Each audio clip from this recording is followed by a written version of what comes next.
প্রিয় দর্শক, আসসালামু আলাইকুম। আমরা অল্প একটু পিছনে ফিরে যাই, চলুন।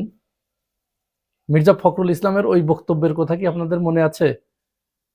তিনি নির্বাচনের কয়েকদিন আগে বলেছিলেন, আমরা ক্ষমতায় গেলে আওয়ামী লীগের সমস্ত মামলাগুলো প্রত্যাহার করা হবে। এবং ওই সময় কিন্তু মানুষের ভিতরে এরকম একটা চাপা গুঞ্জন তৈরি হয়েছিল যে তার মানে বিএনপি ক্ষমতায় আসলে মানবতা বিরোধী অপরাধের দায়ে আওয়ামী লীগের নেতাকর্মীদের যে বিচার প্রক্রিয়া চলছে এটি বন্ধ হয়ে যাবে। মনে আছে আপনাদের? হ্যাঁ, সেটি সত্যে রূপান্তরিত হতে যাচ্ছে খুব তাড়াতাড়ি।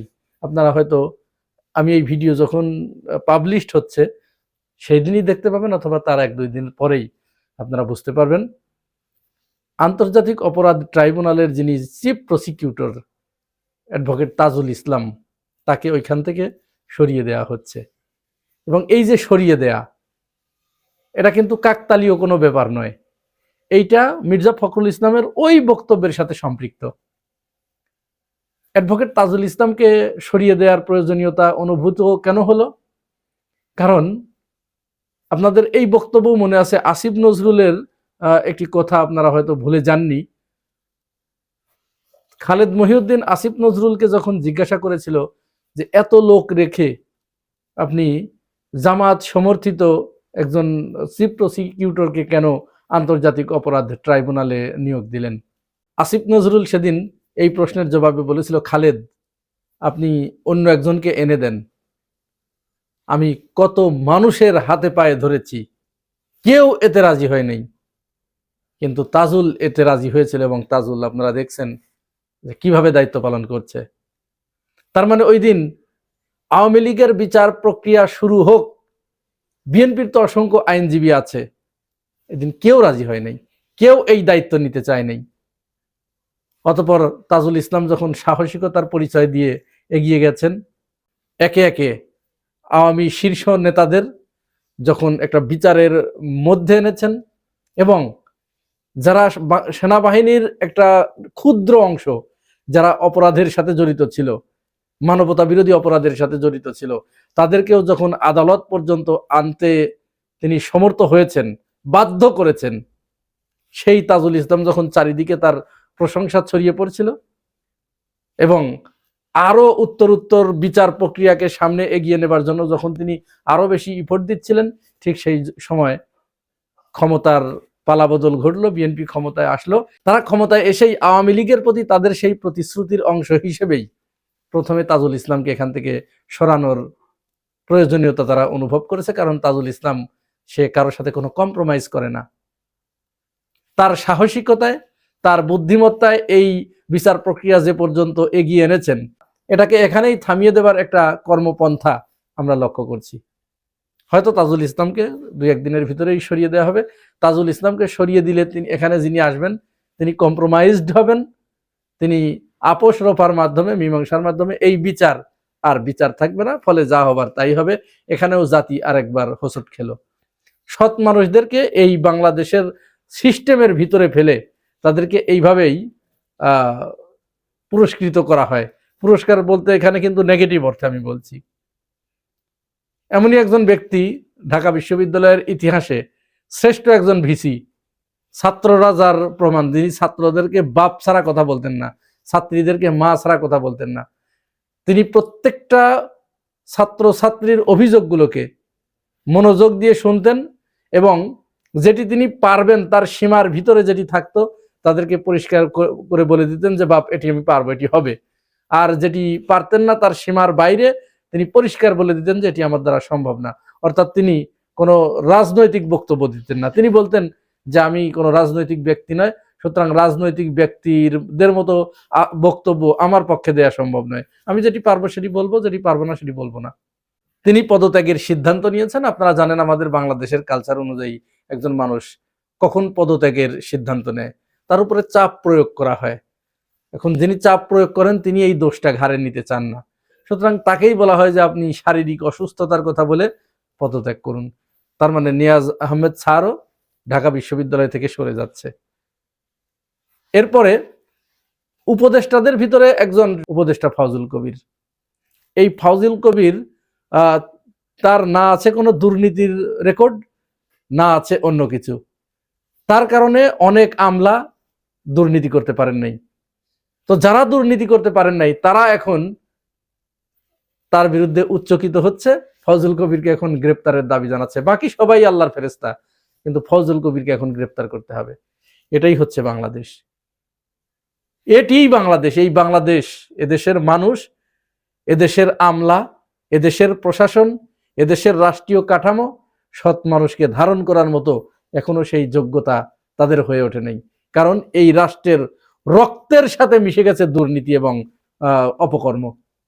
সুতরাং তারা জামাত ইসলাম এবং সৎ মানুষগুলোকে এত জমের মতো ভয় পায় যে এই লোকগুলো আসলেই তাদের সমস্ত ধান্দাবাজির যে দোকান সেগুলো ধ্বংস হয়ে যাবে, যার কারণে তারা তাদের বিরুদ্ধে এইভাবে উঠে পড়ে লাগে।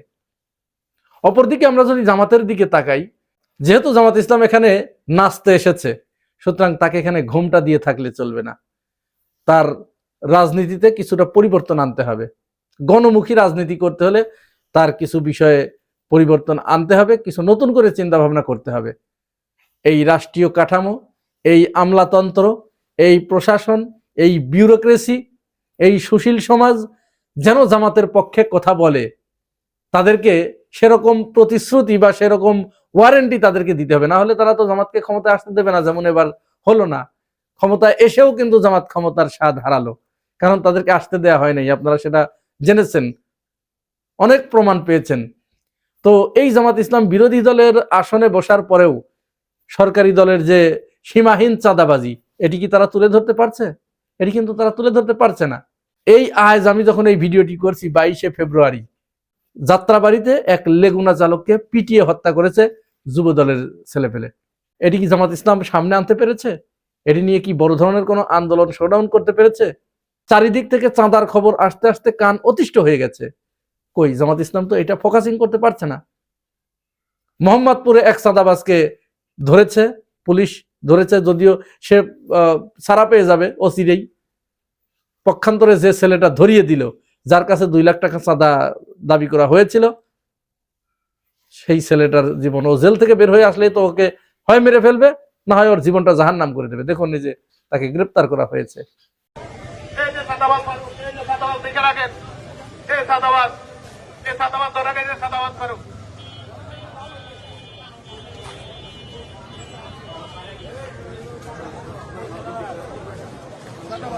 এভাবে হাজার হাজার চাঁদাবাজির খবর আমরা প্রতিদিন সোশ্যাল মিডিয়ার মাধ্যমে পাচ্ছি, কিন্তু মেইন স্ট্রিমের মিডিয়া তারা আওয়ামী আমলে তো আর কতটুকু চেটেছে, তার থেকেও কয়েকশো গুণ বেশি চাটা শুরু করেছে এই মেইন স্ট্রিমের মিডিয়াগুলোতে এই খবর প্রচার হচ্ছে না। যতটুকু হচ্ছে সামাজিক যোগাযোগ মাধ্যমেই হচ্ছে। আপনি যখনই সামাজিক যোগাযোগ মাধ্যমে ঢুকবেন, দেখবেন হাজার হাজার চাঁদাবাজির খবর বিভিন্ন জায়গায়। জামাতের এমপি ঝিনাইদার, তিনি আজ নিজে ঝিনাইদহ বাস স্ট্যান্ডে সশরীরে উপস্থিত হয়ে চাঁদার রসিদ জব্দ করেছে এবং তাদেরকে পরিষ্কার করে বলে দিয়েছে এখানে আর কোনো চাঁদাবাজি চলবে না। কারওয়ান বাজারেও ঠিক একই অবস্থা। অপরদিকে যেখানে যেখানে বিএনপির এমপিরা আছে, বিএনপি জয়যুক্ত হয়েছে, সেখানে তো চাঁদাবাজি থেমে নাই, মানে মহা সমারোহে শুরু করেছে এই চাঁদাবাজি। অথচ ক্ষমতায় আসার আগে তারেক রহমান কি বলেছিল? বলেছিল যে আমরা চাঁদাবাজি যতটুকু পারি আমরা কমিয়ে আনার চেষ্টা করব। এটা কোনোদিন এই চেষ্টা করা হবে না, কারণ এখানে তাদের সাথে তাদের একটা বোঝাপড়া আছে। এই লোকগুলোকে তারা ইচ্ছাকৃত পালে এবং এরাই তাদের ভোট জোগাড় করে দেয়, তাদের ব্যালটে সিল মেরে দেয়, তাদেরকে জোর করে ক্ষমতায় এনে দেয়, লোকজনকে কেন্দ্রে যেতে বাধা দেয়। এই এরা তাদের জয় নিশ্চিত করে। সুতরাং কোনোদিন সম্ভব, এরা কোনোদিন এই চাঁদাবাজি বন্ধ করবে না। শুধু উপর উপর বলবে, মিডিয়াগুলো তাদের পক্ষে বলবে যে হ্যাঁ নেতা তো বলেছে, মানুষ না শুনলে কি করার আছে। কিন্তু জামাত ইসলাম এই কাজ করতে যাক। এখন জামাত ইসলামের কি করতে হবে সে বিষয়টিও আমি পরবর্তীতে পর্যায়ক্রমে বলবো এক এক করে। এত দুর্ঘটনার ভিতরে, এত দুঃসংবাদের ভিতরে একটু স্বস্তির খবর, এই যে দিনাজপুরে দেখুন। দিনাজপুর ছাত্র দলের আহ্বায়ক।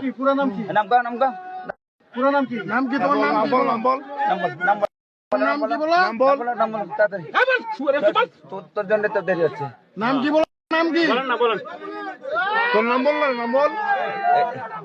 তোমার নাম? ছাত্র দলের আহ্বায়ক আব্দুর রাজ্জাক। কত টাকা নিয়েছো? মোহনা।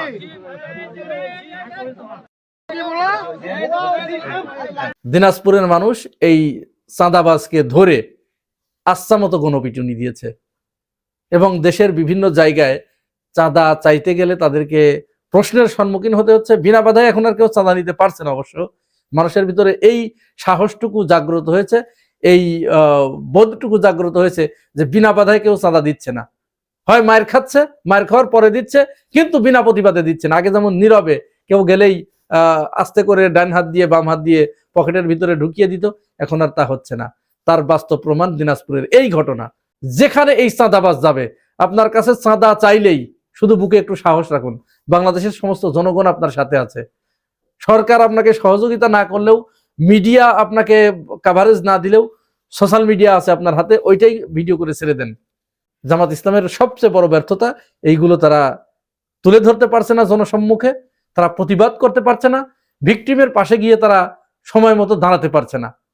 এইগুলো যদি না করতে পারে তাহলে কিন্তু বিরোধী দল হিসেবে জামাতের যে রোল প্লে করা দরকার, এবং বিরোধী দলই কিন্তু পরবর্তীতে ক্ষমতায় আসে, কারণ ওই একটাই যে সরকারি দলের সমস্ত ভুলগুলো তারা প্রপার ভাবে জনগণের সামনে যদি তুলে ধরতে পারে, তাহলে জনগণ তাদের ওই ফোকাসিংটা সরকারি দল থেকে আস্তে করে ঘুরিয়ে বিরোধী দলের উপরে প্রয়োগ করে। তো জামাত দেখা যাক সামনে করতে পারে কিনা, আমরা অপেক্ষায় থাকি।